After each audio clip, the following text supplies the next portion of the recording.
All right, what up, what up, what up? Let's do this. It's Prop the Mic. We're live. We're mixing it up a little bit for today's big Friday pod, bringing in our man and fellow PTM VIP Discord contributor, Jordan, aka Read the Green. There's nothing this man can't handicap and win. So we're excited to have Jordan back on the pod again. Real quick before we get started, today's podcast, as always, is presented by Props.Cash. We've teamed up with Props.Cash once again this season because, like we always say, we 100% could not do what we do without Props.Cash.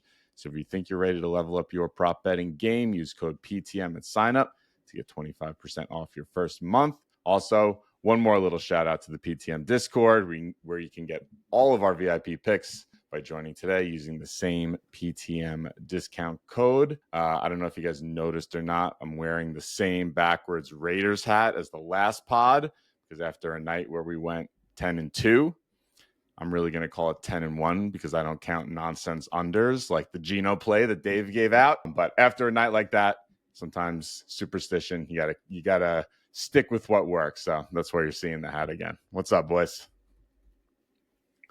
Not a whole lot. What's up? Welcome, Jordan. Hey, I'm glad to be here. I'm liking the little stitious Michael Scott kind of stuff. Not superstitious, but little stitious. So little stitious.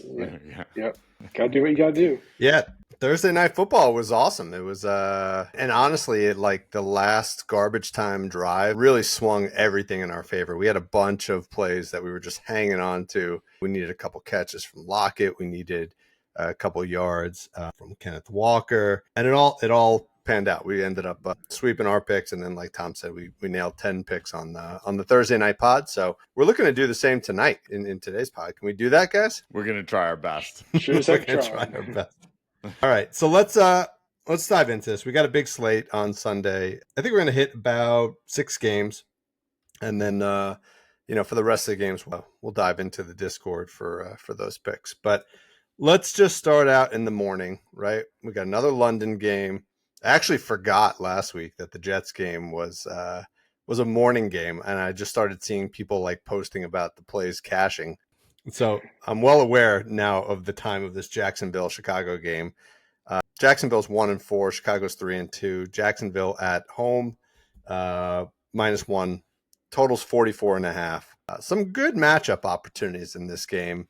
Tom's always skeptical about these international games, but I'll start with you, Jordan. What do you like in this game? Yeah, I like Caleb Williams' passing yards in this game. Jags have a atrocious pass defense, and everybody except for Deshaun Watson, which if you look at their matchup history, Deshaun Watson's the only quarterback that hasn't cashed it against the Jags, and he just looks terrible.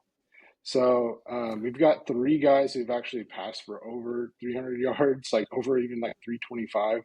And then Josh Allen, who isn't necessarily he can sling it, but the Bills don't necessarily look to do that all the time, especially this year. They're kind of a ground and pound team this year.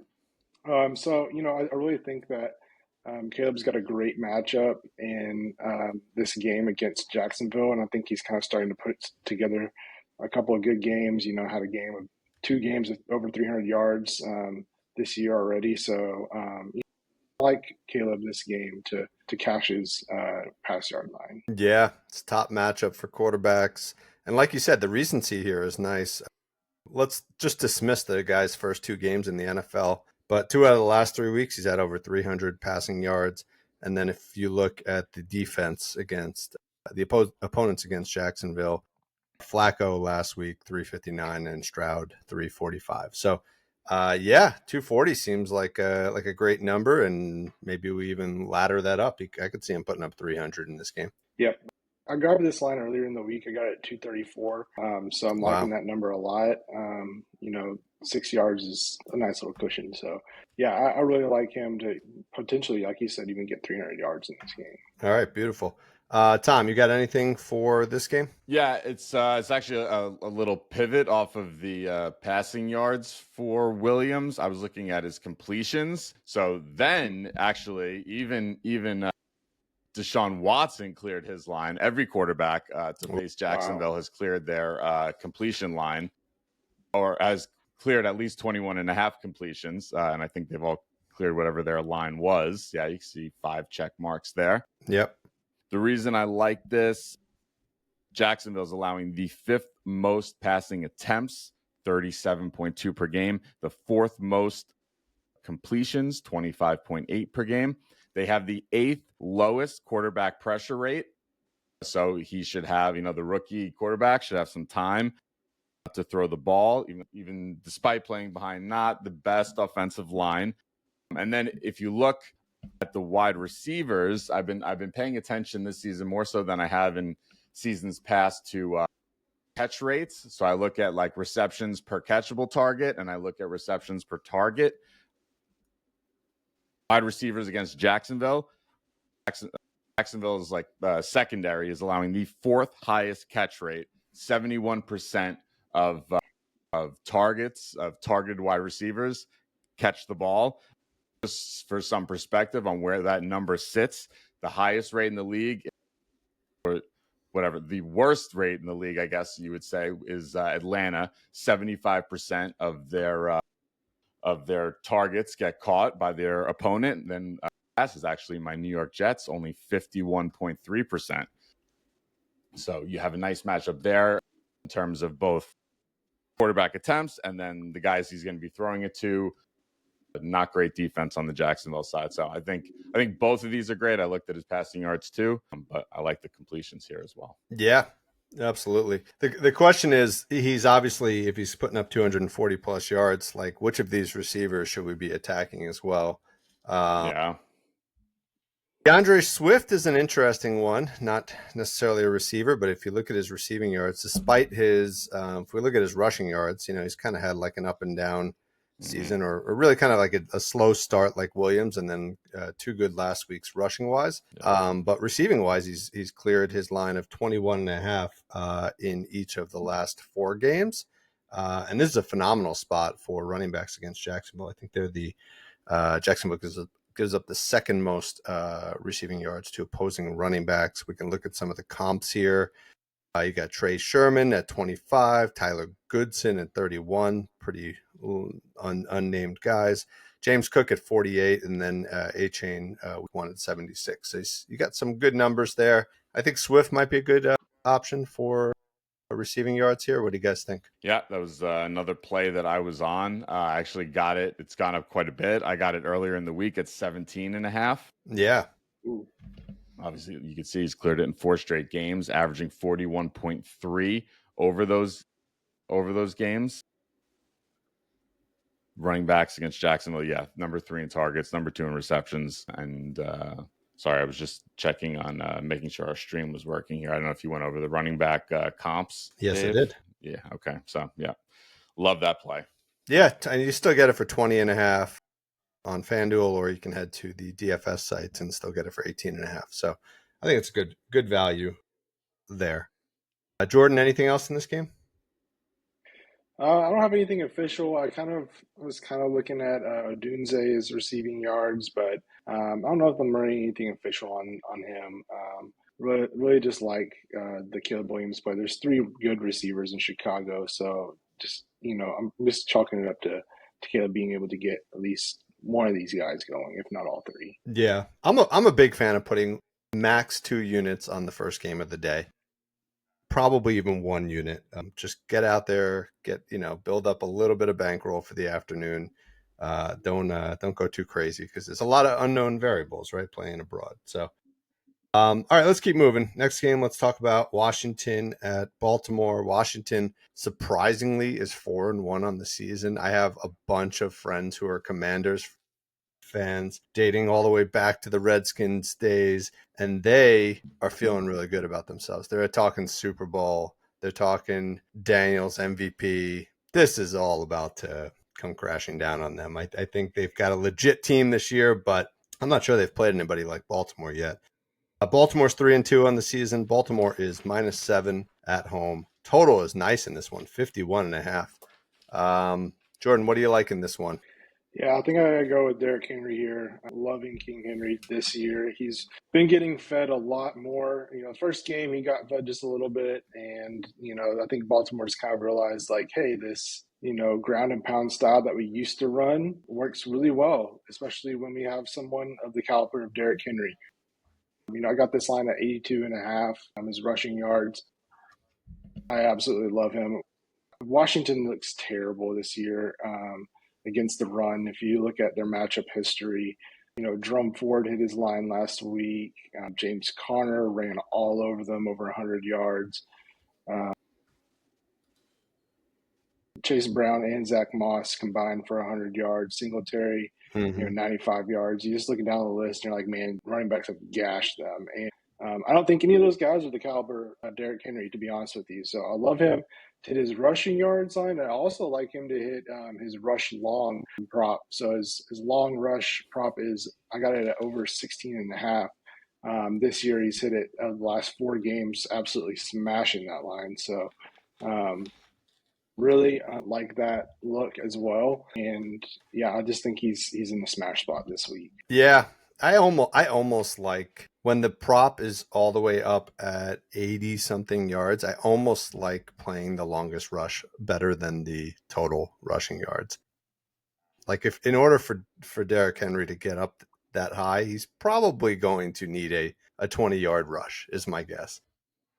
He can do it, obviously. He can just put a bunch of 6-yard plays together and they feed him times and he'll get there. But I do think he's in store for a 20-yarder like he's been doing each of the last 4 weeks. So love that look.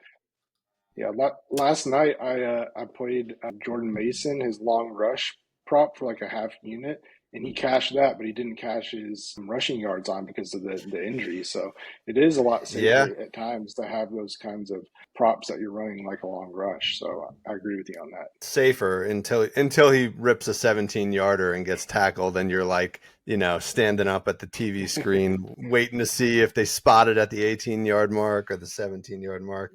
But yeah, worse. All right, Tom, what do you like in this game? Those were my 2 plays as well. Derrick Henry rushing yards, Derrick Henry longest rush. Yeah, every running back to play Washington has cleared their long rush line. He's done it in 4 straight. Yeah, every single running back this season has cleared their long run. Look at that. See, that's what tells me they're a little fraudulent, right? Like they're winning games and their offense looks excellent, but their defense is not what it needs to be, right? No. So this could they're be allowing the most. They're allowing the most rush yards per attempt, second most yards before contact per attempt, most runs of 23 plus yards, and I think it's by several. I think they've allowed 23 runs of 10 plus yards, and the next closest team is 18, 17, 18, something like that. So yeah, this is it's reminding me a lot 2 spots there. It's reminding me a lot of the Dallas Cowboys last year. They just give up these big gashing runs. And who's the coach of the Washington Commanders this year? It's Dan Quinn. So I think there's a lot of there you go. Yeah. Nice. Jordan, you had one other play. I don't think the lines were out, but I think you had one other play on the Baltimore side, right? I've been hitting this every single game for the Ravens. It's been Justice Hill for him to hit his first quarter rush and receiving line. It seems like every week they really try to get Lamar going with some easy passes, try to get him in rhythm. Getting his seeing some guys catch the ball, give him some confidence. So Justice Hill, his rushing receiving yards in the first quarter this year, he's hit 10 plus every single game. Yeah, look at that. Last week, this line was actually, I think it was maybe at 6 yards for him to be able to clear his line as a straight. And I actually just played it at 10 plus this past week. I think the odds were plus 185. So I'm waiting for that line to come out. Once it comes out, I'm probably going to hit that. Yeah, it's nice. I like that he gets attempts. I mean, not every game. They probably have to have 2 drives, I would assume, for him to get 2 or 3 drives for him to get a rush attempt. But I do like that you get both sides. Receiving. Yeah, it's his receiving. Yeah, it's the receiving. In the first quarter. He gets a reception in the first quarter almost every single game. I think he has every single game so far this season. So really big fan. Yep, everyone. Everyone but your against your Cowboys. All right, cool. So here's the thing, as much as I've been bashing the Commanders, Baltimore's given up a ton of air yards here. I think they're giving up the first or second most passing yards in the league. Now, some of that is the opponents that they've played, but how do we feel about, playing Jaden Daniels for passing yards? What do you guys think? He's done this in each of the last 4 games. Yeah, I think that's that's definitely a nice spot. He can for sure air it out. And they've been giving up big plays. They lead the league in quarterback completions of 20 plus yards. They've had 23 on the season. They lead the league in quarterback completions of 10 plus yards, 60 completions of 10 plus yards this season. So yeah, I think he could rack them up in this game. I like that. Yeah, I mean, look, like 291 to Mahomes, 276 to Minshew, 379 to Dak. Allen was a low game at 180, and then Joe Burrow last week at 392 with some of those. I think there was overtime in that game. But this, game script wise, Baltimore's supposed to win this by 7 points, so that would mean Daniel should be throwing the ball. So I think this is a really low line. Obviously, he's not crushing this, but I do think in the scenario that we're looking at for this game, I think he'll be throwing the ball quite a bit. I also think they've done pretty well, Baltimore, at limiting rushing from opposing quarterbacks. They haven't faced a ton of real run first quarterbacks, but Josh Allen's one on a line of 31.5. He only had 21 yards, and even Mahomes, his line was 20.5 in that game. He only managed 3 rush attempts in that game against Baltimore. So he may be, he might not have those windows to run like he has been, and then maybe that'll lead to some more. Yeah, I would not even just limit that to quarterbacks. Baltimore, as bad as their pass defense has been, their rush defense is elite. Yeah. Right? I mean, look down the line, 24, 46, 11, 39, 21. They haven't given up more than 46 yards to a single player this whole season. So that, will probably take some of the weapons away from Washington, force them to throw the ball a bit more. I love that. All right. Let's keep moving. Arizona, Green Bay. Green Bay is -5 at home. Arizona's 2-3 on the season. Green Bay 3-2. Total is 47.5. Jordan, what do you like in this game? Yeah, I'm a big fan of Jaden Reed to hit his line in this game. So far this year, if Love has been under center, he's been absolutely crushing it. We also have no Christian Watson. That's helpful for him to hit his line as well. He's probably going to get his plenty of targets, and he's also been hitting his long line as well a lot. So yeah, just as far as players, love that look. As far as players who have faced Arizona this year, a lot of receivers have ended up cashing their line against Arizona. When you're looking at just their regular receiving yards line, I was lucky enough to get this line at 57.5, which I think I don't know what it's actually at right now. 62.5. Looks like the best. You can get a 58.5 on Caesars or 61.5 on DraftKings. So definitely moving up. Yep. So I can't remember exactly the matchup history against Arizona. If you're able to go to that, at least I think it's pretty good. Them, but players have played against them. Actually absolutely smashed last week. Amon-Ra had a great game as well. So a few receivers have been really going off, having some pretty big games. I like him to cash his line this week. Yeah, let's take a quick look at the comps for longest as well. Ayuk had a 53-yarder. What do we need? 24 yards for him. And Demarcus Robinson at 42. So those are the only 2 that have cashed. All right, very good. Anything else in this one, Jordan? I think that's it for me. It's just I'm just hanging my hat on Reed for this game, and then that's it. All right, Tom, you got anything in this one? I don't have a specific play, but just to go hand in hand with playing a receiving or a passing play in this game, you have the matchup's tremendous. Arizona has the worst pass rush win rate this season in the entire league. Combine that with the lowest quarterback pressure rate in the league. They only pressure the quarterback on 40% of attempts. I compare that to the highest in the league is Minnesota and Denver at 82%. So he'll have a lot of time to throw. Jordan Love, terrible pass rush. I think you could I think a nice builder could be worked up for Green Bay. I think I might look into that, maybe put that up in the Discord with some alted down. There's so many receiving weapons, so many pieces. And like you said, Jordan's even nicer with Watson being out. So that kind of limits the pool a little bit. I think you could see a nice passing day. And I think we could work up a nice little builder on the Green Bay passing side. Absolutely. Yeah. I think the Green Bay rushing is also a good opportunity. I think Josh Jacobs going up against one of the worst rush defenses in the league as well. Mm-hmm. So if you look at Josh Jacobs' rush line, it's 67.5, which is a little high, but he has cleared that in 3 of 5 games this season. And let's look at some comps there. The comps were really nice. Jordan Mason, 89. David Montgomery, 103. Same game, Jahmyr Gibbs had 83 rushing yards, and James Cook had 71 a couple weeks prior to that. So I would say when you think about Josh Jacobs, he's kind of in that ballpark of a lot of those guys I just listed. This looks like a 70-plus rush yard game for Jacobs. And if you're afraid of that, then take him down to 50 and put him as part of the builder that Tom's going to make. There you go. All right. Let's keep going. Tampa Bay at New Orleans. Tampa Bay's 3-2. It feels like every team is 3-2. And New Orleans is 2-3. New Orleans is getting 3.5 points at home. And the total on this one is a little lower, 41.5. Tom, let's start with you on this one. Unfortunately, the play I like is not out yet. I mean, when you're talking about a game against Tampa Bay, where's the first place you look? Running back receptions, right? Yep.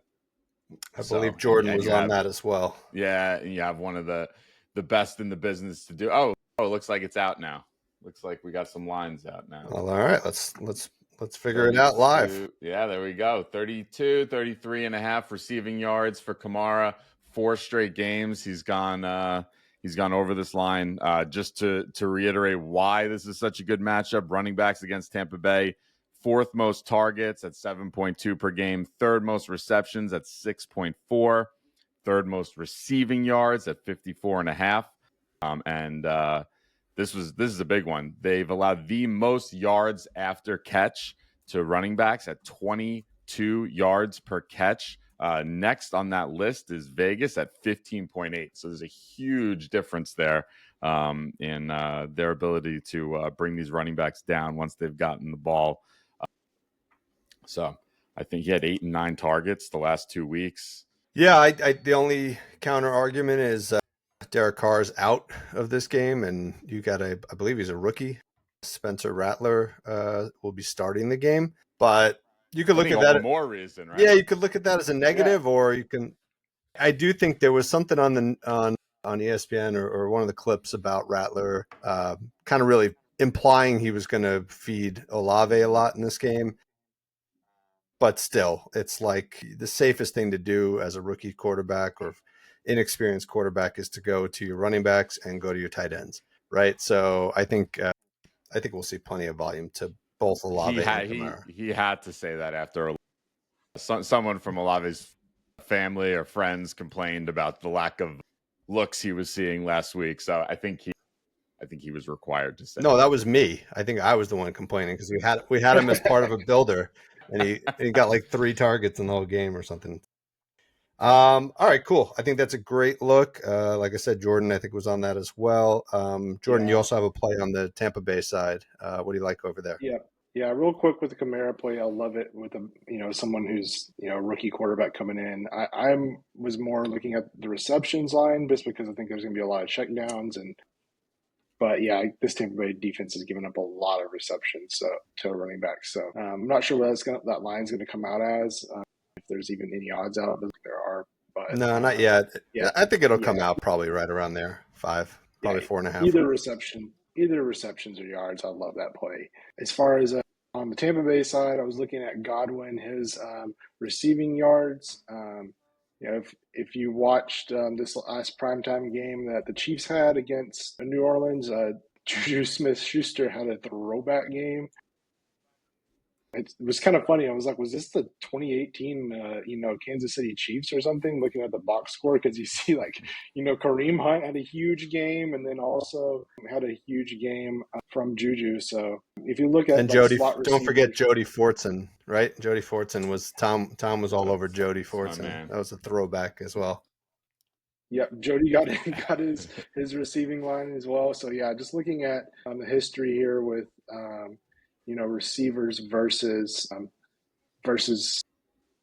Saints. Juju had a great game. Drake London, he hit his line. He's been actually lining up in the slot a lot more if you look at his alignment. And so I really like this spot for. Also, CD runs out of the slot a lot as well. He had 90 reception yards. So really a big fan of this spot for Godwin here. Godwin's like the man. Like he's the guy to play this year. I mean, he's super consistent. We were liking him coming into the season with a season long play on him. I think his season long was like 800 yards or something, 800 and something yards. But he's just been super consistent when he's healthy. So I think this is a phenomenal play. I could see this line going up significantly over the next couple of days. So yeah, lock in on 63.5. Let's see if we can get it anywhere. 62.5 on DraftKings, or 5 receptions for Godwin is also like a no-brainer as well. So you can lock him in there as well. Yeah, I like New Orleans defense has the 7th worst, I guess you could call it, catchable target rate. So like I mentioned before, I love looking at this because it factors out bad quarterback play and just looks about how good the defense is at preventing, wide receivers from catching the ball. 96% of catchable targets have been caught by wide receivers going up against New Orleans. So not great defensive play there from their secondary. So love this. All right. I got one more sneaky one inspired by Jordan. I think it was last week. A man that goes, first name is Bucky. So how could we not Bucky get Irving, behind man. a Bucky Irving? Bucky Irving for 8.5 receiving yards. I don't know why on the model that we have, this was popping out. I mean, he has cleared this in 3 of the last 5 games. If you look at his snap share, I think that was what was appealing to me. He went from starting the season in the 30s, and now he's climbed up to 42%, 43% last game. So he's getting more time on the field. He's getting about 2 targets a game. And when he's getting those targets, he's generally getting, let's see what his longest, I don't even have that available, but probably getting 7 or 8 yards on the longest itself. So I think Bucky Irving for 8.5 receiving yards is kind of a low line sneaky play for this one. Yeah, that's good. His rushing. I mean, he's been. Go ahead, Jordan. I was gonna say, I think I saw something about Rashad White with a foot injury in practice this week too. So Even that better. may be setting up for more snaps for Bucky. Yeah, and I mean, just look what the teams have done against them. Just over the last couple weeks, you had Dowdle 29, Elliott with 16. You had Saquon with 9, Bijan 46, P. Ryan 24, and Hunt with 15. So pretty much everybody is facing the Saints is picking up 9+ yards. So let's go with that. Nice little low line. Tim would approve of that one. All right. The Chiefs are not playing this week, so usually when we get to the Chiefs game, I say it's the game of the week. But since the Chiefs are vacationing, we'll call this one the game of the week. The Lions at the Cowboys. Lions are 3-1 on the season. Cowboys are 3-2. Cowboys, is this correct? The Cowboys are getting 3 points at home. Is that right? Did I read that correct? Yep. Total is 52.5. So I think this is the highest total game of the week. Jordan, we got to, as a Cowboys fan, we got to give you the first pass at this one. What's standing out for you in this? Yeah, I was like waiting for the CD line to come out, and as soon as it came out, I hit it. Over 76.5 receiving yards is what I got it at. He's in an absolutely smash spot against the Detroit secondary. They've been getting gashed by receivers so far this year. I think a lot of that too is because their run defense is so incredible. They have a great run defense. Teams are not being allowed to run against them, and so they just go to the air a lot. So Really love CD to hit his line against the Lions, and he's also at home. He hits this line more often than he does on the road. Something about playing the Jerry world. Dak usually passes for more yards. CD usually has more receiving yards. So big fan of this play this week. Yeah, number one matchup for wide receivers is against the Detroit Lions. Let's just take a quick look at some of those comps that you were referring to. Metcalf had 104. Harrison 64, Wilson 64, Godwin 117, Cooper Kupp 110. There's just like all these guys who are actually not as good as CD Lamb. You got a bunch of second tier receivers have put up 100 plus. I think this could be like one of those 150-yard games for CD. I think it's worth noting the last time they played in December last year, he had 227 receiving yards in that game. Oh, that was I just saw that on the chart. Yeah, I honestly I feel like this could be worth a sprinkle on like a monster number. Like whatever the max is on DK, 150, 170, like just go sprinkle a little bit because this does feel like he's just going to crush this game. Yeah. All right. And there's been some, people talking about his, like, they, say it's a sideline spat or whatever between him and Dak. And, I don't think there was a whole lot that went into that personally, but, it seems like these games where CD, has a down game, he just tends to bounce right back with, a huge performance, and they tend to feed him early after coming off games like that. So it's just something as a Cowboys fan, I tend to see happening. Yeah, I would advocate his longest reception too. I mean, he's cleared that in all 5 games this season, 25 and a half. He's definitely going to catch a 30-yarder in this game. So I think that's another way to approach it. We'll come back to you in a second, Jordan. Tom, did you have anybody on the Dallas side? I had CD as well. I just wanted to ask Jordan. I that's amazing that you got him at 76 and a half. I took this last night at 85 and a half. You still comfortable with it at 85 and a half? I think everything we just said, I think we're all in agreement that like 100 plus is like very achievable here, right? Yeah. Oh yeah. I'm definitely, I'm probably even going to sprinkle on him, like to hit like, 125, for this matchup. Yeah. Probably put a quarter unit on whatever that number is, because I think he's going to have a monster game. Yeah. Yeah. That was my only play from this game. Yeah. And looking at those receivers that that really thrived against Detroit this year too, a lot of them have those roles where they're able to play both outside and inside. Cooper Kupp, he flexes to the slot a lot.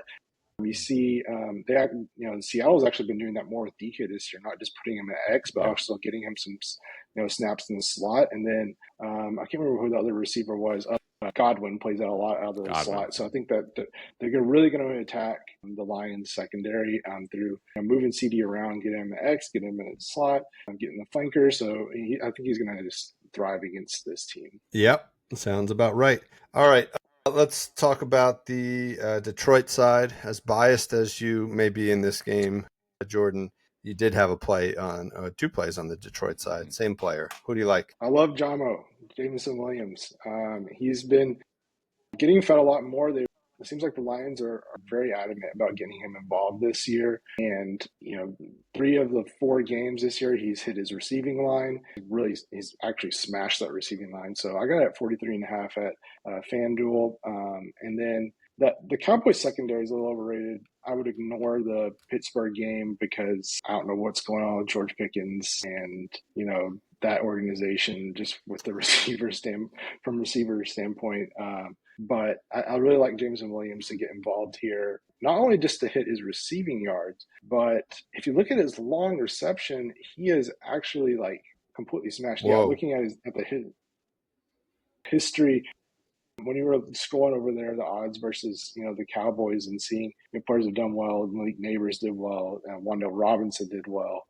All these guys have done well in hitting the receiving yards line. But I think we can sprinkle on Jameson Williams. There's like a couple long shot plays here.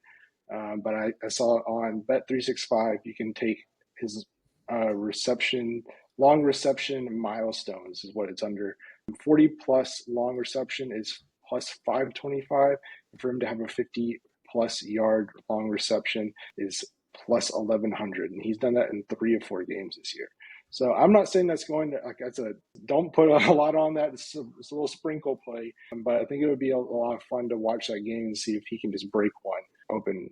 And some of those too haven't been on necessarily a long deep bombs. A couple of them have, but they've also been giving him a lot of looks where he works over the deep intermediate part of the field, and Goff hits him on those crossers over the middle, and he's able to take those to the house. Yeah, I like that. I'm kind of thinking maybe we do like a Jameson Williams 50-yard longest, and if they allow you to parlay it with like a CD 50-yard longest or something, I think that could be retirement money right there if that one hits. So might need to do that if they let you parlay those two together. All right, Tom, you got to be thinking Gibbs or Montgomery. Do you got anything on those guys? No, I don't. Really? I don't. Why? What do you got? No, it's the Cowboys are actually one of the top reception targets for opposing running backs this year, giving up the second most. I believe it was receiving yards. So it's really one of these guys is going to cash. Both of them may cash. The question is, who do you go with? Jahmyr Gibbs is the receiving back, right? Mm-hmm. But he actually has had 0 targets in the last 2 weeks. So that begs the question. Tom called me up the other day, just fascinated by this point. How can a man get 0 targets in a week and end up with 20 receiving yards? Jordan, do you know the answer to that? I have no idea, to be honest with you. All right, Tom, share the way that happens. So that was on a lateral from Amon-Ra St. Brown that he actually ended up scoring a touchdown on. So it doesn't count as a reception, but he gets the receiving yards and he gets the receiving touchdown on that play. So keep that in mind, especially if you're betting on Chiefs players, given that that's like Travis Kelce's new move is to hook and ladders. But the bigger point here, other than our little trivia, is that over the last 2 weeks, he's had 0 targets. I don't really understand that. So I don't know if that's just like a little anomaly, and he gets back to being the receiving back because he's been on the field 50% of the time. Mm. And on the flip side, David Montgomery's been receiving the ball quite well over the last 3 weeks. So the question is, do you take Gibbs 21 or do you go with Montgomery at 9? I'm inclined to go with the lower line. I like the lower line. I'm going with Montgomery for 8.5. What do you guys think? I know you're inclined to go that way. I'm always inclined to go the other way. Let's not go with the trend. The guy missed the last 2 weeks. He's the guy we normally go to. This has got to be the spot where he gets back to some normal receiving production out of the backfield. So that would be my look, is on Gibbs over Montgomery. All right, how about we meet in the middle and just do what we did for Thursday Night Football, right? We bet Charbonnet's line, right? That cashed, and then we put Charbonnet and Walker together for a parlay, and that cashed. Let's go. Is that what you're going to say, Jordan? That's exactly what I was going to say. I was like, guys, you know what? I really loved that play last night. Why don't we just run it back? Why don't we just do that with a couple of backs here with Montgomery and Gibbs? I love it. Let's go. And here's the thing that I've noticed. I don't know why I didn't realize this, but running backs get a lot of garbage yards when their team is trailing, right? On the last drive of the game, Kenneth Walker must have picked up 20 plus receiving yards. Just the opposing defense just giving that up just to allow the clock to keep running. So just keep that in mind. I don't know if, Jordan, you would be happy if the Lions were trailing on the last drive, but if you do think the Cowboys will be winning this game, that could be even more reason to bet the running backs on the line. All right, let's wrap it up. We got one more. Atlanta at Carolina. Atlanta's 3-2 on the season. Carolina's 1-4. Carolina's giving 6 points at home. Totals 46.5. Before we dive into the player props, does anybody else just think that like Atlanta -6 is like a really good play in this game? How is Carolina going to compete with Atlanta? Yeah, I like it. Right? Yeah. Atlanta's not really blowing anybody out. They've played a lot of tight games, but Carolina is, I think, 3 of their 4 losses or something like that. They've lost by 10 plus points. So yeah. I just don't. I think Atlanta's better than what they're being valued at here, and I think Carolina's worse. Yeah, I think especially with Atlanta, you saw what Kirk Cousins did last week, right? Like I think like we mentioned before, it's a whole new coaching staff there, new quarterback. Like they don't play preseason anymore. Like so now they're actually starting to like all get on the same page offensively. So I think you see people were high on Atlanta going into the season, and I think they start to prove themselves a bit coming out of that game last week. All right. So with that said, Jordan, your play was on the Atlanta side. Who do you like there? Yeah, I like it for Bijan, which this is, I guess, it's maybe a controversial play because some people really are getting upset with Bijan not hitting his lines when people bet on him when he's in smash spots. But I think this is a bounce back game for him. If we like Atlanta to win this game and to win by more than, six, potentially double digits, I would think that they would hand the ball off to Bijan some. And, looking at the history of like running backs who have faced the Panthers, I mean they've been getting, yeah, I also like that right there. Yeah, getting his rush attempts up. Really Oh, love. yeah. You're still on rush attempts Yeah, let instead me of pull up the rush rush yards. yards and let's look at the comps. Yeah, there you go. Yeah. Looking at his, teams that have faced him, Dobbins had over 100 yards. Kamara had 83, and he's more of a receiving back than he is a rushing back. Chase Brown, 80 yards. These guys are just absolutely smashing.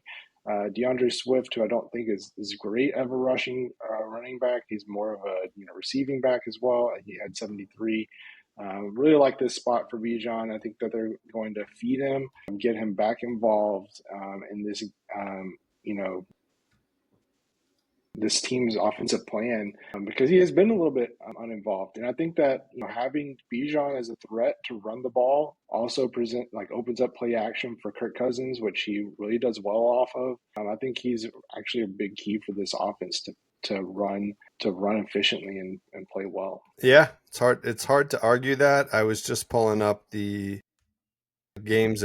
His projected rush attempts is 15 and a half, I believe. So let's just see what he's done historically. He's only gotten to 15 plus in what is that, 7 games, and he's hitting 4 of the 7 games. Just missed here, so maybe we can get it a little cheaper on Caesars. That would get us a 5th game. So yeah, I think that's good. The only thing is Bijan, I think, is a little banged up and limited in practice. It feels like he's going to play, but if he doesn't, the backup there is Algier. Is that right?